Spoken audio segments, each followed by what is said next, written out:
Hunting tricks are refined over generations of hunters. Learning them on one's own is challenging. Old Stan felt today was a profitable day, not only for the chance to catch prey, but also for gaining much experience. Of course, Charlie also learned a lot from Stan. After working for 6 hours, they finished setting all 12 traps. Now, the two finally had time to sit down and eat. They had dried fish strips, a staple food of the Tanana people, lightweight and favored by hunters. Due to rising temperatures in Alaska, everyone had a tough year. Such occurrences are manageable occasionally, but if persistent, it could end the Tanana people's current way of life. Early the next morning, the hunters rushed back to check the trap set the day before. This is often the most thrilling and intense moment for hunters. Whether the traps held surprises or were empty, only opening them would reveal. Even the best hunters miss sometimes. The first trap was empty. Unexpectedly, so was the second, which was disheartening. Beside the third trap, a rare event occurred. They caught a live prey. The most humane action then was to quickly kill it. When the first beaver entered their bag, the rest of the traps started to yield results. Finally, after checking all the traps, the two caught 6 prey in total. They could sell them for a few $100s plus several pounds of meat. This challenging trapping season ended successfully. Their collaboration was very pleasant. In the future, they might create more opportunities to work together. Meanwhile, town lumber merchant James was training his children to become skilled hunters. To become an excellent hunter, strict training from a young age is essential. James was teaching his 2 sons to hunt. Living in the remote, icy town of Tanana, hunting is one of the most important activities. After all, in such an extreme environment, only food obtained from hunting could sustain them. James, who earned a living from the lumber business, was hit hard by the free wood from road construction. Such incidents were not the first, nor would they be the last. One day, it could happen to his own children. So, he was passing on basic survival skills to his sons. At least when the business wasn't profitable, they could survive by hunting. While our children played with mud, children here played with guns. Though they looked like toys, their lethality was significant. If they wanted to survive in Alaska's forests, they must learn to use this tool. Brother Mike took a long time to get the hang of it. Now, he could hit a water bottle from several meters away. But his younger brother Joe, he always failed to hit the target, which made him look quite frustrated. In the evening, training ended. James planned to change the training schedule the next day. He decided to take the children into the forest to hunt small animals. Early the next day, the father and his 2 sons arrived in the forest. There are many survival skills to learn in the wilderness, not just hunting. One also needs to learn to avoid various dangers on the road.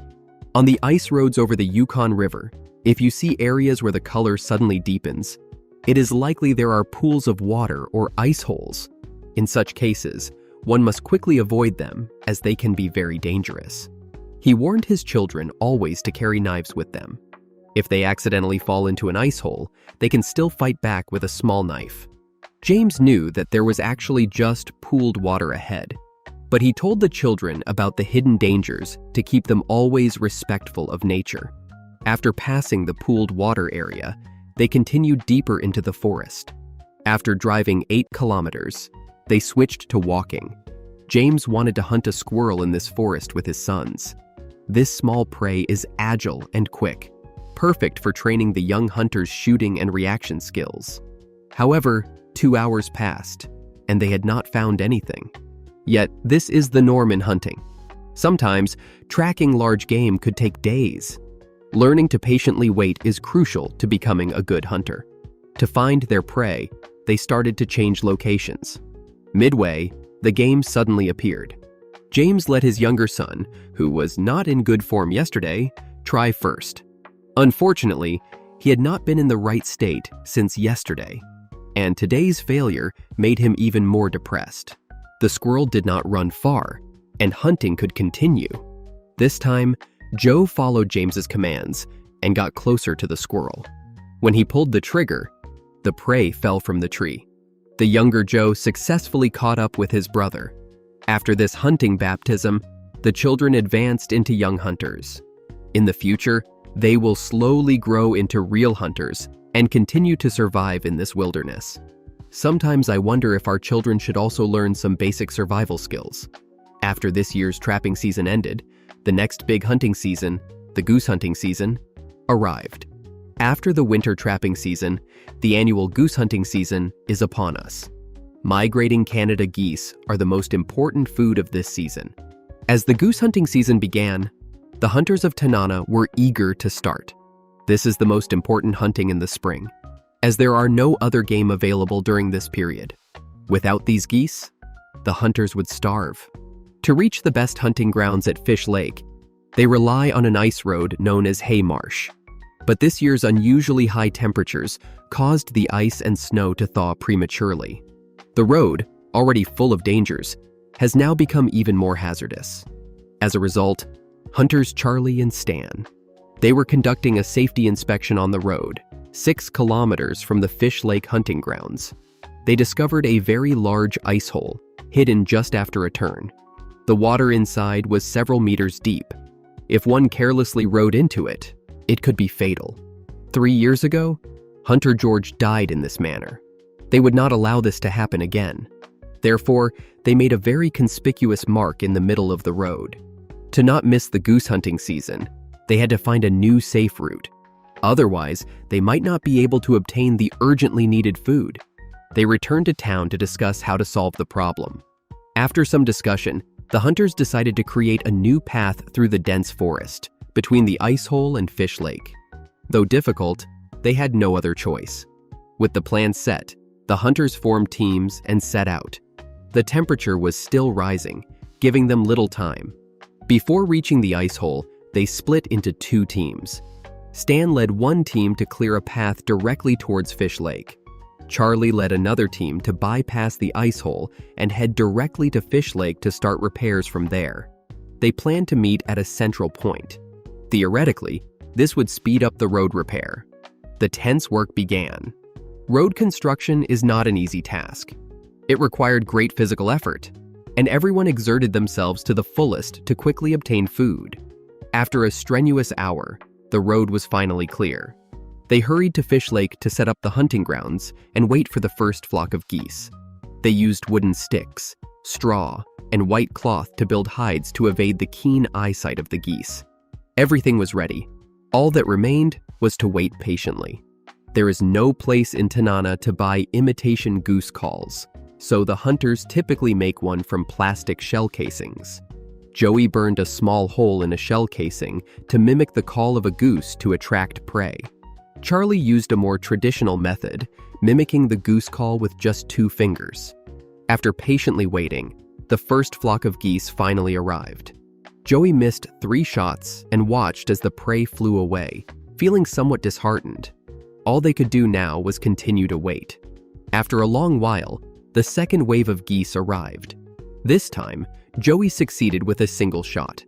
However, retrieving the prey became a new challenge.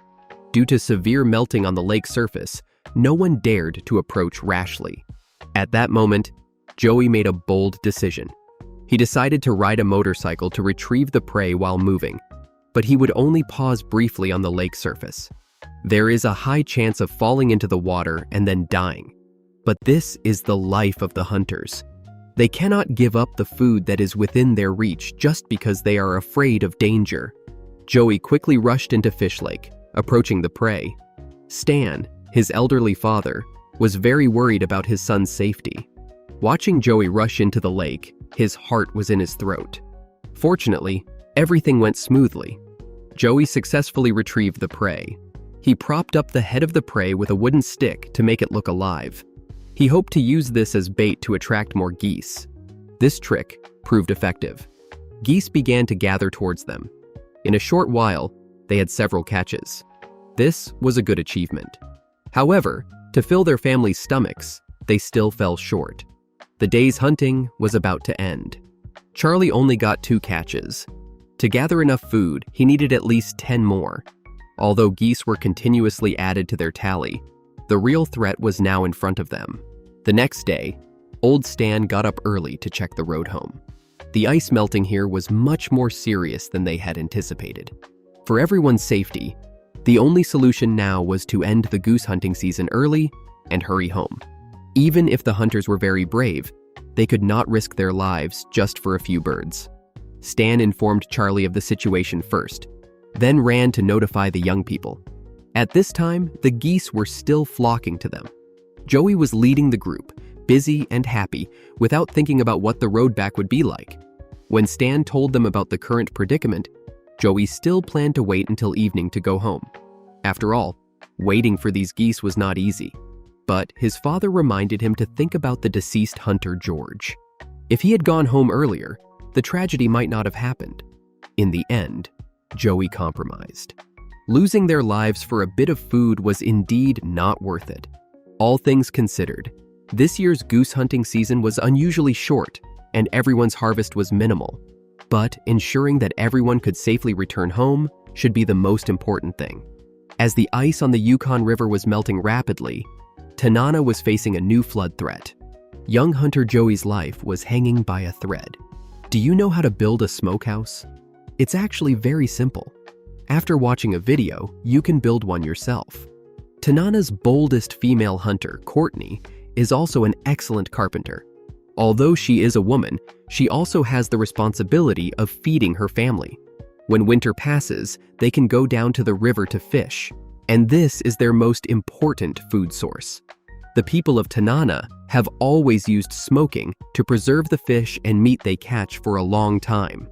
Courtney is planning to build a 2-story smokehouse in preparation for the upcoming fishing season.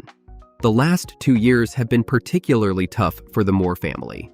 Courtney's mother has been seriously ill and needs her father's care. Her brother Thomas is an unreliable sort, sometimes even untraceable. Meanwhile, her husband works in the oil fields. She spends half of the year away from home. Naturally, the burden of supporting the family falls on her own shoulders. Now, she needs to quickly finish building the smokehouse. Once the ice melts, she will rush to the Yukon River to catch fish. To speed up the process, she has enlisted the help of Agwo. They plan to use logs to construct a 2-story frame. The sloping roof and all 4 walls will be covered with metal sheets. The stove inside will produce thick smoke that can cook the meat inside and also has sterilizing effects, making it convenient for long-term preservation. From a young age, Courtney was taught by her elders to build things with her own hands and not to be outdone by men. Her grandmother was just such a person. She could chop wood, raise dogs, trap, and hunt, all on her own. Thus, the elderly woman has always been Courtney's role model. After constructing the frame, they faced the most challenging part, the roof.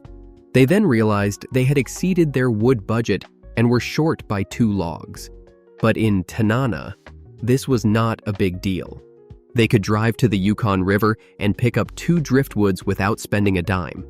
In fact, not just these woods, but most of the materials used in building the smokehouse were either scavenged or were unused leftovers. After setting up the frame, they covered the roof with tin sheets and used the same method for the walls. Finally, they converted an oil barrel into a stove and placed it inside the smokehouse. The traditional smokehouse was essentially complete. However, Courtney would not stop there. She planned to improve the smokehouse with her own ideas to make it perfect. She planned to make the top waterproof cloth movable so that when there was too much smoke inside, they could open the waterproof cloth for ventilation to avoid damaging the fish or meat. The house might look rough, but they value practicality and aim to spend as little as possible. So, the expectations shouldn't be too high. After the smokehouse was completed, Courtney brought in her father, Patek, for an inspection. The old man immediately noticed the rope blocking the exhaust port. As Courtney demonstrated for him, pride was written all over her face. This design was affirmed by Patek. The old wave is pushed by the new wave. It seems that in some aspects, he has to learn from his daughter now. People say life is like a mirror. It smiles at you if you smile and cries with you if you cry. In the past 2 years, the The Moore family has experienced significant ups and downs, both in business and at home. But they still chose to face it with a smile, because they know only with hope can everything be anticipated. The harsh winter is about to pass, but no one expected the catastrophe that was coming. Tanana nearly disappeared from the map. This was Joey's first time hunting with his hound. Unexpectedly, it almost turned disastrous. Winter in Alaska's Tanana was ending. At this time, large amounts of floating ice began to thaw and drift downstream. When the ice couldn't smoothly pass to the lower reaches, it accumulated. This led to flooding. Tanana experienced such a disaster in 2009. Early ice breaking caused the Yukon River to pile up with 20 meters of ice. The flood swept through all the villages along its path. Hunter Charlie still shudders at the memory. Since that year, during each ice-breaking season, he has voluntarily monitored the river surface. If there is danger, he would warn the villagers to flee quickly. Tanana is located at the confluence of the Yukon River and the Tanana River. When spring arrives, the shallower Tanana River breaks ice first, posing no danger. The real danger is during the Yukon River's ice-breaking period. To understand the situation upstream, Charlie sought pilot Seth. They flew to survey the upper Yukon River. The sight was startling. The condition upstream was very dangerous with the ice breaking apart. Now, he must stay vigilant, ready for the impending disaster. For most townspeople, the soon-to-be breaking river ice is very dangerous. But for young hunter Joey, it was a rare opportunity. Unusually high temperatures made this year's goose hunting season surprisingly short. Hunters had not caught enough Canada geese. So, he took this chance to go to a hunting ground downstream to gather more food for his family. But the opportunity was fleeting. He had to return before the upstream ice broke, or he might be stranded in the wilderness. When Joey reached the riverbank, Charlie, who had been monitoring the river, explained the current situation. However, the danger did not deter Joey's steps. He still went hunting for geese. He told Charlie he would return before dark. This was the hunting dog Ace's first official hunt. After long training, it was finally time for real action. All set, man, dog, and boat entered the dangerous Yukon River. Seeing the geese flying overhead, Joey was thrilled. Bringing food home was his responsibility, and he would risk it all for this. But the capricious Yukon River wouldn't easily give him what he wanted. After traveling a few kilometers, he entered the ice flow area. There were huge icebergs and large chunks of ice hidden in the undercurrents. The aluminum boat was very thin and could easily be torn apart if it hit the ice. Joey had to slow down and try to avoid them. However, due to the large amount of floating ice, his boat was eventually hit and a small hole was made. He tried to seal the gap with rivets, but it didn't work effectively. Now, he could only operate the boat while bailing the water leaking into it. He drove a broken boat and barely found a hunting ground. After setting up a hide, he began a patient wait. To attract geese, he made a mouthpiece from a plastic shell casing. When he mimicked the call of a goose, an echo came from the river nearby. He cautiously approached them, and when the geese tried to flee, he pulled the trigger. The young hunter, Joey, hunted a Canada goose in the Yukon River. His family thus got food, which thrilled him. When he returned to shore in his ice-damaged boat, he realized that the young hound, Ace, was missing. It seemed he was not yet accustomed to the sound of gunfire and had been frightened away. Joey quickly started searching nearby, but when he reached the edge of the forest, he found bear tracks. If the dog encountered the bear and fought, it would likely face fatal odds. At that moment, no matter how Joey called, Ace did not respond. Honestly, he was a bit panicked. After spending time together, they had formed a deep bond. If Ace was lost or killed, Joey might break down. He wandered in the forest for over an hour but found no clues. Now, he needed to change his strategy. Knowing the dog's keen sense of smell, he decided to process the goose he had just caught to see if the scent could lure Ace out. Joey plucked the goose's feathers and roasted it over the fire. The strong smell was effective. Ace ran out from the forest. Seeing his terrified look, he must have been very scared. The dog was safely found, and their hunting could continue. But just then, the Yukon River began to break ice. Chunks of ice quickly covered the river surface. About 130 kilometers of ice, if it could flow smoothly, would take days. But if blocked, it would cause flooding. In the face of mighty nature, humans could not change anything and were at the mercy of the Yukon River.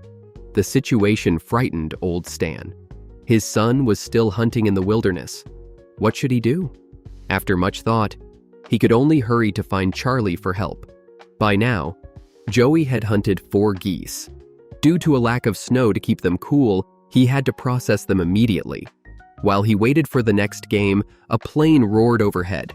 A plane flew towards him and began to circle around. Something unusual must be wrong. Joey knew this couldn't be good. Soon, a barrel of gasoline was dropped from the plane, with a note attached. It essentially said, "Ice has broken upstream. You can't go home now. Take this gasoline, go to a town downstream, and wait until all the ice has passed." But the people on the plane did not know. His boat was severely leaking. He could not reach the downstream town at all. At this moment, Joey made a very bold decision. He decided to face the floating ice, find gaps in it, and then return to Tanana. After gathering his equipment, he embarked on the journey upstream. However, he underestimated the power of nature. Once he began breaking through the ice, his small boat could not navigate through it. He now realized his decision was unwise, but it was too late. He couldn't return home, nor could he go downstream. There was no one around to help him. He didn't know what to do. Back in Tanana, Stan thought his son had already gone downstream. As the fire chief, he could finally focus on monitoring the ice. But then, he suddenly saw his son stranded across the river. Faced with such danger, old Stan was extremely anxious. He again found Charlie, who had just flown back. He asked him for help. Hearing that Joey had headed upstream, everyone was stunned. In the end, pilot Seth decided to fly one more time. This time, he had to land on a sandbar near Joey to rescue him. It was a very risky flight. The pilot needed not only exceptional skills, but also great courage. At this time, the sun had set. There was not much time left. Joey now returned to the ferry crossing. Seeing the plane in the sky, he knew it must be there to rescue him. The riverbank was full of driftwood. Such a landing was almost a gamble with his life. Young Seth not only had outstanding flying skills, but also great courage. In such poor lighting, he dared to land on a sandbar full of wood. Thus, Joey and Seth safely returned to Tanana. For the first time, he deeply felt how blissful it was to sleep in his own bed at night. When winter finally passed, the fishing season immediately began. The town's boldest female hunter, Courtney, was building her own smokehouse. To support her family, she planned to hunt a huge moose. A wildfire had destroyed everything here, including the small path they used for dog training. This was a significant blow to the Moore family, who had been raising huskies for 35 years. They needed to repair the path before winter arrived, to train their dogs and compete in the winter dog sled races. The family's dog breeding business must continue, but before that, they needed to solve their food and clothing issues. Old Patek needed to care for his sick wife, catch fish, and feed the dogs. He had no time to hunt. The important task of hunting the moose fell to Courtney. Due to the fire, this year's hunt was bound to be extremely difficult. She took her friend Keith and headed to the hunting ground. To avoid the effects of the fire, this time she would go to a more distant place. They hoped to find the wild animals driven away by the wildfire here. They walked nearly 100 kilometers forward. They arrived at the mouth of the area. In the vast meadow, they sought a moose with camouflage. It was like finding a needle in the ocean. To attract the prey, Courtney climbed a tree and mimicked a moose call. However, this tactic clearly did not work. They could only look for a new hunting spot. This unknown area, although not affected by the fire, still made finding a moose very difficult. After searching for 8 hours, they did not even find a single deer hair. To avoid disappointing their family, this hunt had to be successful. Just as they were about to move again, they finally spotted their target. They rushed to the shore immediately and began to search and listen carefully, hoping to spot the prey without startling it. But the moose was cunning. When sensing danger, it would hide as best as it could, making no sound. Its camouflage made it even harder to detect. At that moment, Courtney grabbed a paddle and struck a nearby sapling forcefully. It sounded like a moose antler hitting a tree. Hoping to lure the prey out, the method proved effective. The moose walked out of the bushes, but quickly ran back, exposing its location. There was no escape. Courtney fired a bullet into the bushes, hitting the moose's vital organs precisely. This hunting sequence proved she was stronger than many men, capable of standing on her own. They cut the deer meat, loaded the boat, and set off on their way home. Her success made old Patek very happy. He might not have imagined that in his old age, it would be his daughter, not his son, supporting him. While Courtney was hunting moose, old Stan was searching for his original home on this charred land. A sudden wildfire had turned over 3 million acres of virgin forest into ash. Tanana's top young hunter, Joey, was leading several townspeople to hunt a moose. The forests around the village had been completely burnt. Their only hope was the Fish Lake hunting ground. For centuries, this place had been providing food for Tanana. To get there, Joey and his group had to traverse over 30 kilometers of winding streams. Before reaching their destination, everyone's hearts were heavy, as the area might have also been devoured by the wildfire. This moose hunt had another purpose for Joey: to guide others in hunting. He carried a great responsibility. Whether people could have enough to eat largely depended on the information he provided. Thus, this hunt could only succeed. Failure was not an option. But the further they pushed forward, the more desperate the scenes became. Charred dead trees were everywhere. Even the riverbeds were cluttered with fallen trees, undoubtedly slowing their progress. This hunt is a matter of life and death for the town. So Joey can't back down. He can't let anyone down either. He leads the group of youngsters, cutting a path with a chainsaw. Despite the challenges, he is determined to reach the fishing lake, to show his family and community the way to hunt. The job took them 6 hours, but they finally cleared all the obstacles on the road. The fishing lake didn't bring them hope. Most of the land here was burned to charcoal. Forget finding a moose. It would be hard to find any living creature.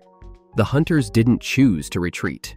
Instead, they moved from the water to land.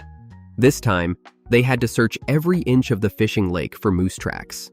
After crossing a scorched piece of land, they reached the end of the lake.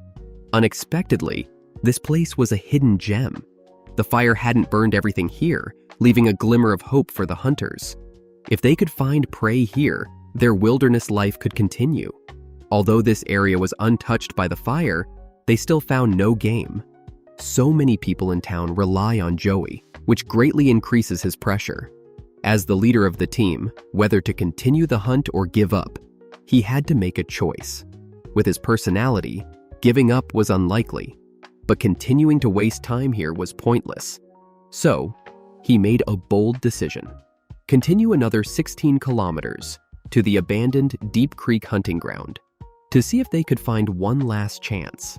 The situation on the road was still bleak.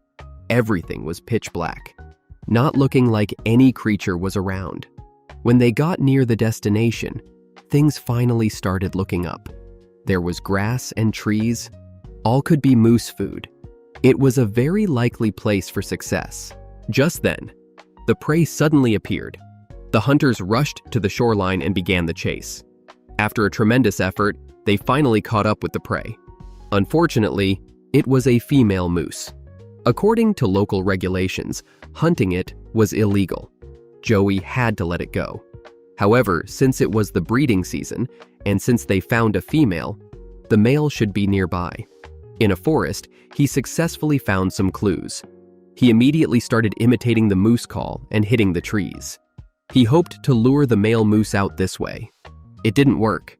Just as Joey was leaving the forest, in a distant open area, he finally spotted his target. While chasing, he fired at the target. Finally, he successfully took down the prey. This hunt had extraordinary significance. He not only brought 700 to 800 pounds of meat for the team, but also showed the people of Tanana the direction for hunting. Just as Joey made his first kill, the town's boldest female hunter, Courtney, was also hunting moose in the distance, in the wilderness of the small Alaskan town of Tanana. The tough winter is finally over. The townspeople are starting to fish in the Yukon River. Summer is their busiest season. They're already preparing food for the next winter. To survive here, everyone must plan ahead. But they didn't know a severe drought was brewing. It sparked a massive forest fire. Thick smoke rolled in, like a fierce beast dropping from the sky, devouring everything around. The most worrying part was it was being driven fast towards Tanana by the wind. Forest fires are common in Alaska, but this scale is exceptionally rare. If it keeps burning like this, Tanana could quickly be wiped off the map. There's news that firefighters will soon be sent to help. Joey, a hunter concerned about the townsfolk, volunteered to assist them. He didn't know how long he'd be out. To keep his family from worrying, he decided to head to the fishing camp first to pass the message to Old Stan. Seeing his son so responsible made Old Stan truly happy from the bottom of his heart. But the journey was fraught with danger, and in his heart, he was more worried about Joey's safety. In this urgent and dangerous moment, some townspeople chose to leave, but others decided to fight for Tanana. As the town's fire chief, Stan also returned home to join the firefighting. Before heading to the front lines, he had an hour to move his valuables onto a boat. The merciless fire had already burned over 1 million acres of wilderness. Now, it was closing in on Tanana from all directions. Firefighters from afar and town leaders held an urgent meeting. They were told that before critical aerial support could arrive, people would have to fight the fire themselves. It was a battle they had to win, or else Tanana would no longer exist. Families with children had mostly left, but lumber merchant James and his wife stayed with their kids. This was their home. Losing it would mean losing everything. So, no matter how tough, they were ready to fight the fire to the end. James, actually an excellent logger, used his skills to build a fire break about 50 meters wide for his village, hoping it would stop the fire's advance. Charlie, very familiar with the area, drove for the firefighters. After all, they were the firefighting experts. Stan drove the fire truck, leading the firefighters right to the front lines of the fire. Besides using logging to create fire breaks, there was another method: setting a controlled fire ahead of the main fire to burn a protective strip. This method was very risky. If done wrong, it could burn down Tanana prematurely. But it was the most viable option at the moment. Once the firefighters and water trucks were ready, the plan to burn the fire break began. As everyone fought the fire with all their might, they finally received good news. The first batch of aerial support had arrived at Tanana with large firefighting planes. It's said to be a modified Boeing 747. It can carry 80 tons of water at a time. They can make a trip every hour. That's something ground facilities can't match. Plus, with small planes and helicopters taking turns, the trembling Tanana town was finally saved. But over 3 million acres of precious land turned to ash because of the fire. The fire also destroyed the hunting lifestyle of the people of Tanana. Now, during the crucial moose season, such forests no longer harbor any wildlife. The hunters don't know what to do to survive.